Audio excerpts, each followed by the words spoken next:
Port Perry Angels Red U15 Champs. Laura Lee Yvette, special to the Standard. Scugog. Last weekend, the Central East Women's Fast Pitch League held their annual playoff tournament in Whitby. With 6 teams in the under-15 U15 Tier 2 division, the Port Perry Angels Red team faced all 5 teams over the weekend. Saturday, they defeated the Coburg Angels 6-3 and lost to Port Perry Black 8-7. Sunday, they took on the Whitby Eagles and the Kawartha Lakers, winning both games to send them into the finals against the Oshawa Lady Bees. The gold medal game was high energy with lots of cheering. The Angels took the lead right off the bat with a 2-run home run by Bree. The Lady Bees answered back, scoring 1 run in the bottom of the first. Sam led off the second inning and scored on a hit by Jaylene. Oshawa answered back again with 1 run in the bottom of the second. Madison started off the third inning with a single, followed by Natasha, Dakota, and Erica, all with hits, scoring 3 runs to stretch the lead to 4. But the Lady Bees answered right back with 2 runs to make it 6-4 at the end of the third inning. Ella C. scored on a hit by Addison in the fourth inning to extend the Angels' lead by 3, and Ella P. and Jada each scored in the fifth inning, giving the Angels their biggest lead of 9-4. With great pitching and tight defense on both sides, the score remained 9-4 into the 7th inning, with the Port Perry Angels winning the gold medal. This winning weekend was a great team effort by all, with some big catches in the outfield by Ella P., Mackenzie, and Jalen, infield snags by Natasha, Jada, Sam, and Erica, fantastic pitching by Madison, Bree, and Addison, and behind the plate with Dakota, Lauren, Ella C., and Bree. Special thanks to coaches Wendy, Pippa, Aaron, and Alyssa for all the time and energy they dedicated to the team this season. Congratulations to the CEWFL champs for the 3rd year in a row, Port Perry Angels Red. Extreme Rodeo highlights entertainment at Port Perry Fair. Dan Kearns, The Standard. Scugog. Since it debuted in 2014, the Extreme Rodeo has become a staple of the entertainment at the Port Perry Fair. The event is put on by Rawhide Rodeo. Company owner B.J. Price told The Standard the event was originally planned to only run 1 year at the fair. Every year, the event has grown. We had originally planned it to be a highlight event for 1 year, but now it has become a staple, he said. In 2014, there was just bull riding, and it has grown to being a full Ontario-sanctioned event now. This year's rodeo will feature such events as bull riding, bareback bronc riding, team roping, junior steer riding, and cowgirl breakaway roping, among others. Mr. Prince explained this event gives some people a unique opportunity to experience rodeo for the first time. The Extreme Rodeo will be held on the last day of the fair, Monday, September 4th, and will start at 11:45 a.m. The Port Perry Fair will run from Saturday, September 2nd until Monday, September 4th. The Port Perry Fairgrounds are located at 15835 Old Simcoe Road, Port Perry. Homestead caps a successful first year of honey for hospice. Dan Kearns, The Standard. Scugog. Homestead Furniture and Appliances in Port Perry has completed a successful year-long fundraiser for the Oak Ridges Hospice of Durham. In partnership with local resident Brock Reville, Homestead sold jars of honey at the store starting in August of 2022 for $15 per jar. In about a year's time, the local business was able to sell 212 jars, raising a total of $3,320, as some people decided to donate more than the $15 price. Tyler Renault from Homestead explained to The Standard how this initiative first got started. Brock Reville has honeybees on his farm. He's just a local guy and a huge proponent of the hospice, and he wanted to do something for the hospice. So he approached me about the idea of fundraising with honey for the hospice. When the idea was brought to him, Mr. Renault said he immediately jumped on board to support him. It just seemed like a great fit, Mr. Renault added. With the success of this fundraiser, Mr. Renault is looking to do another Honey for Hospice fundraiser.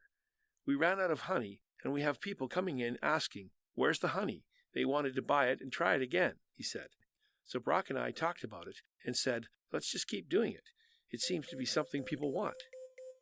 This time around, Mr. Renault is hopeful to be able to sell about 300 jars of honey. Welcome to You've Got to Be Kidding, a podcast that offers a different perspective of life around us. Listen now to author Jonathan van Bilsen. English, being my second language, has always fascinated and quite often confused me. Many phrases do not make a great deal of sense, especially to someone trying to learn the language.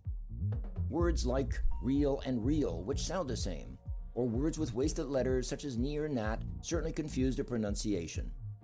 On top of that, you have phrases which have obscure meanings, rooted in very old historic legends.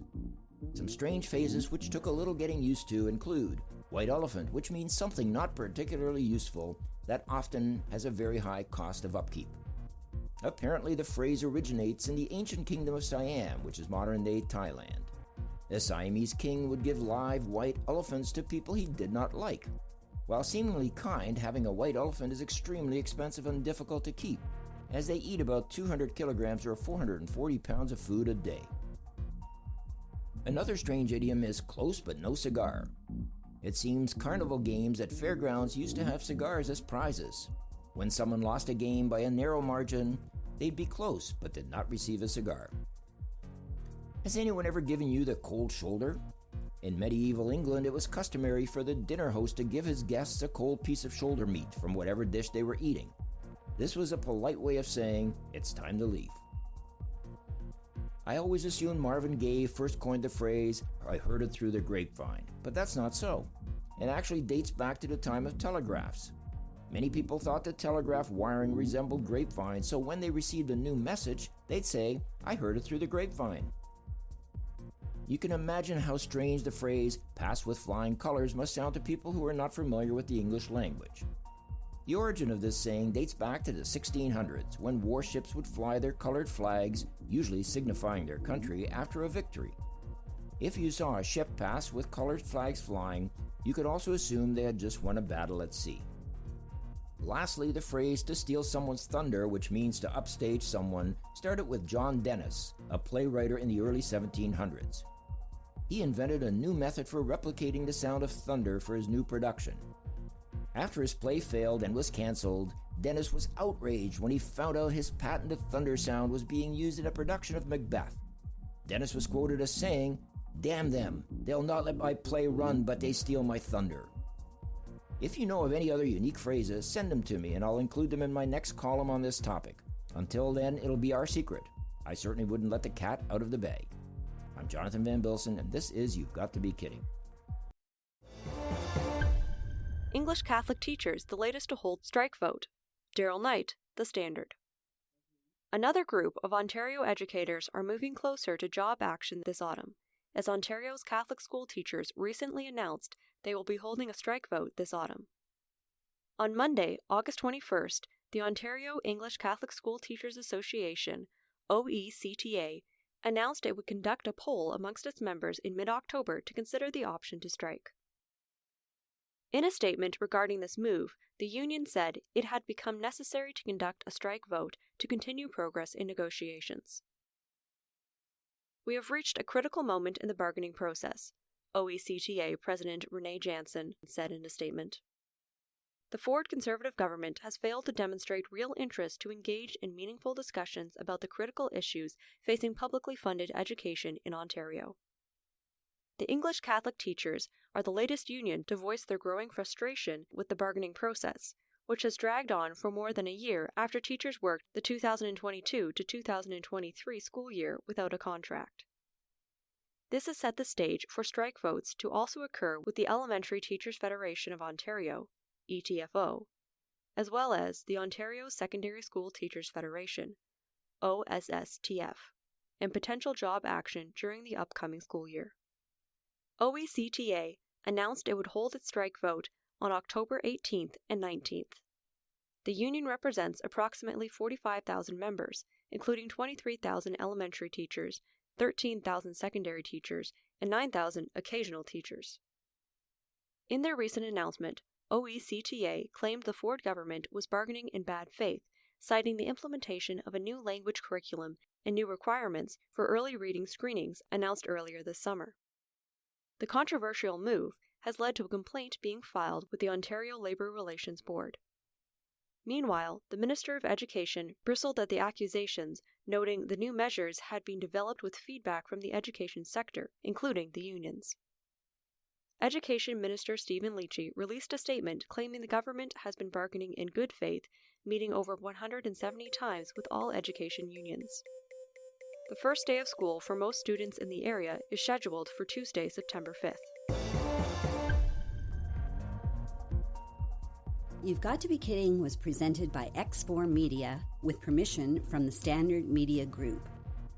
We endeavor to make all information contained in this program as accurate as possible at production time. X4 Media and the Standard Media Group are not responsible for any liabilities resulting from information contained in this program. For more information, please visit x4media.ca.